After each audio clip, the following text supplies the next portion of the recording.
Hey folks, it's Carl. We're at Sterling Health and Fitness, and thanks for tuning in.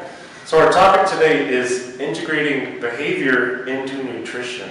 And today I have a very special guest with me to speak on this. He is the Director of Professional Services at the National Academy of Sports Medicine.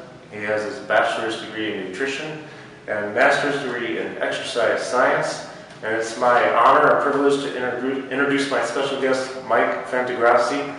Mike, thanks so much for joining me. Yeah, great to be here. I'm glad we're going to have this chance to meet up, and I appreciate you sharing your time today. Absolutely. This topic is actually one of my favorite ones, and I'm so glad we're able to talk about it, especially in regards to behavior and nutrition. So I just want to start off by asking, what are you finding is working, both nutrition-wise and behavior-wise, with your clients? Great question. So one of the things I'll start with is I can tell you what didn't work for my clients. Oh, good. And just to give you a little background, so I went to school. I was very passionate about nutrition. This was back in the early 90s. And at the time, it was the high carbohydrate diets, very low-fat diets. I did that. I was exercising a lot. I worked okay, felt really tired, graduated from college, started switching over to more of a low-carb approach, played around with that. And throughout my life, my weight started to fluctuate up and down. And one of the things that I like to do with nutrition is really experience the different diets and try different things out. So that way when you're talking to clients, you have first-hand knowledge of that stuff. So as I started to, learn more about diets, try different things out too, you became very excited about different things and trends that were happening. But then what happens is you start to over-educate clients. You got into things like, hey, this is bad, this is good, you should be eating 6 times per day. Right. So it was overcomplicating it and taking someone from, where they're eating, say, 3 times a day, and now saying, hey, you need to eat 6 times per day. You got to carry a cooler around, you have to pre-plan all your meals, all that stuff. And it was overcomplicating nutrition, it was scaring people away.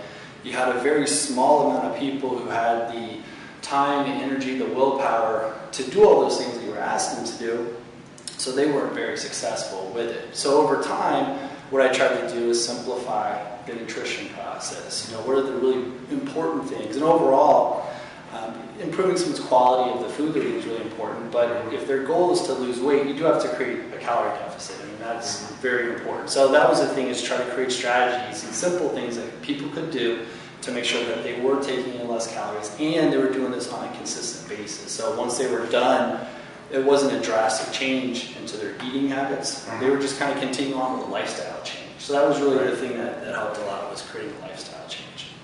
Interesting. So can you give us an example of what you would do with a client, how you would guide them? Because I know in my own experience and having a strong nutrition background,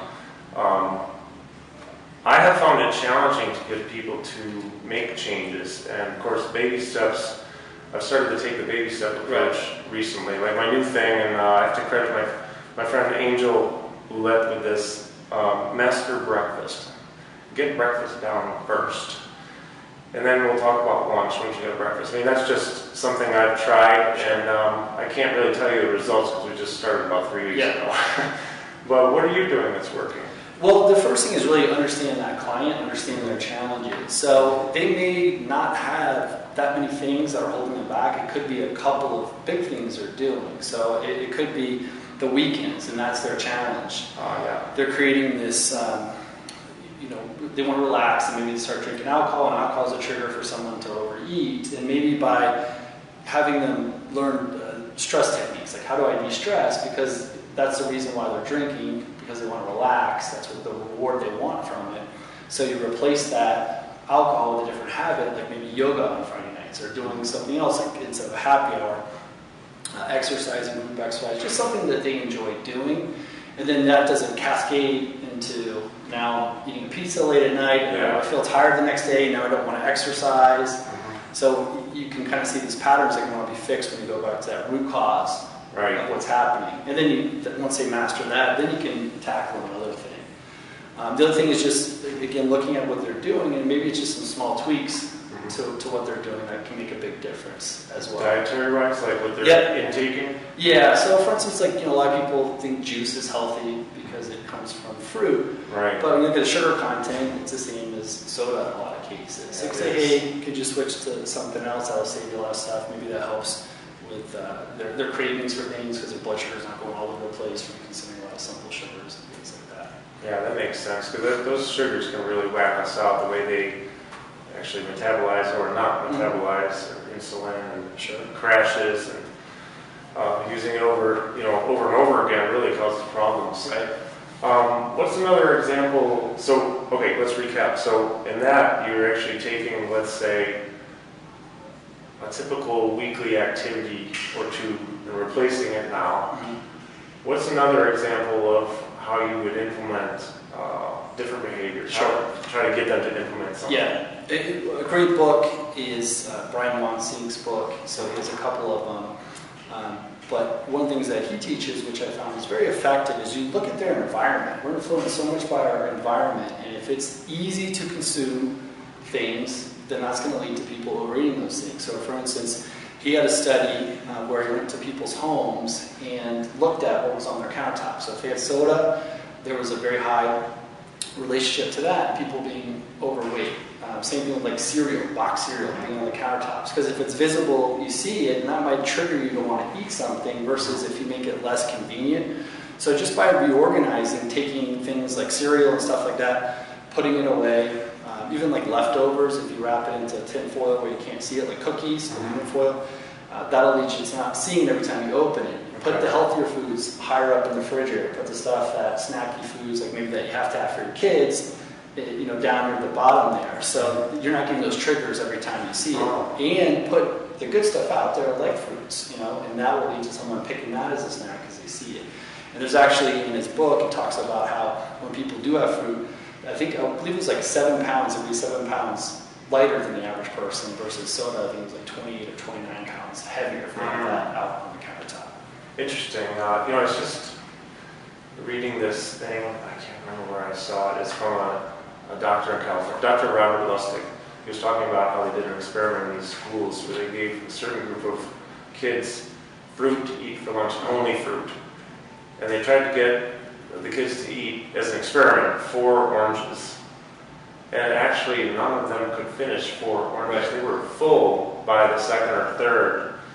Now they get some vitamins. There's sugar in that, granted, but there's also fiber. Whereas they didn't think that on 3 or 4 oranges they would get full, because it doesn't look like as much as you need. Sure. So it's interesting how the real food actually does fill you up. Yeah. Well, that brings me to another question I'd like to ask. Okay. So Mike, let's talk about the exercise component. There's one thing I've observed that I think is interesting, and I, in fact, used to do this myself. Before I got into, a healthier lifestyle, let's say, and lost some weight, and decided to make improvements in that area. I actually thought, and I know a lot of people think, that if they start exercising, it's licensed to just go eat. Can you share with us your thoughts about this? Sure. Yeah, so one of the challenges is that it feels like you're burning a lot of calories when you do stuff. And we're very efficient at using food for fuel.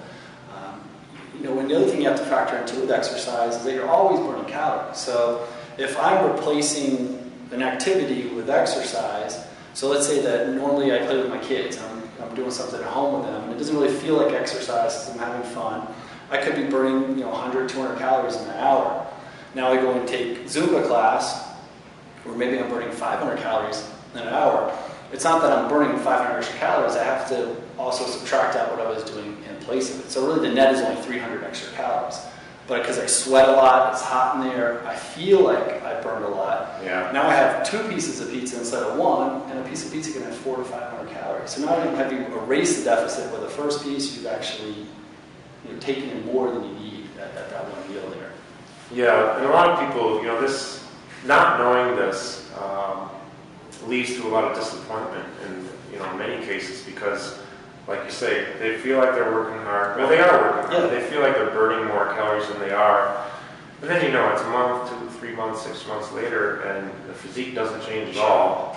No harm done in the exercise, but no changes really either. So that's interesting.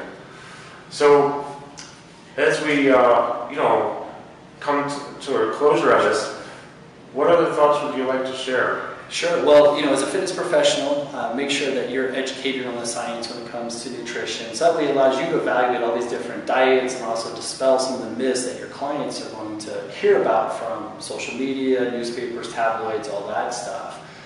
Also, make your client an active participant in their health plan. So if you're always just telling them, do this, do this, do this, it's easy for them to tune it out or not really take part in it, versus if you give them homework, you get them interested in it, you build that curiosity, make it something that's a lifestyle change for them. Yeah. They'll continue on with it and see the results that they want. And I think make that mind shift from, hey, it's a 30-day challenge, 90-day challenge, to this is something you're going to do the rest of your life. It might be a little slower, but you'll maintain that weight loss. You won't see these yo-yo patterns back and forth. Yeah, I'm glad you shared that, because that's really important about the lifestyle change factor. It's not just temporary. Yeah. Awesome. Well, thank you. Yeah, thanks, Carl. I really appreciate the time. Folks, thank you for watching. This is great information. And be sure to go to sterlinghealthfitness.com. Several other interviews there. Lots of them are with master instructors from NASM. And thanks for watching. Have a great day.